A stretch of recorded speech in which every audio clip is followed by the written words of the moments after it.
आमच्या जीवनामध्ये सुद्धा आम्ही देवाला जर चांगल्या प्रकारे ओळखायला जर आम्ही शिकलो तर मग आम्हाला समस्या येणार नाही.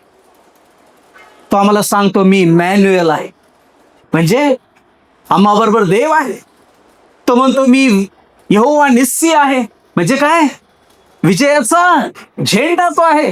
जिथे कुठे परीक्षा येतील, शत्रू येतील, संकट येतील, त्या प्रत्येकावर विजय देणारा तो आहे. तो अजून सांगत आहे ज्यावेळेस तुझ्या जीवनामध्ये दुःख येईल, समस्या येईल, त्रास येईल, है ना, मी यहोवा शालोम आहे, तुला मी काय करेन? शांती मी तुला देईन. त्यामुळे ज्या वेळेस अशा परमेश्वराची आम्हाला ओळख होते, जो आमचा व्याधीमुक्त करणारा देव आहे, आम्हाला विजय देणारा देव आहे, ज्यावेळेस तो आम्हाला पुरवठा करून देणार आहे, यहोवा इरे तो आहे, आणि ज्यावेळेस त्या देवाची आम्हाला ओळख होती त्यावेळेस पुढं विश्वासाच्या मार्गामध्ये चालण्यासाठी आम्हाला कोणत्याही प्रकारची भीती किंवा त्या ठिकाणी कोणत्याही प्रकारचं कन्फ्युजन आमच्या जीवनामध्ये राहत नाही.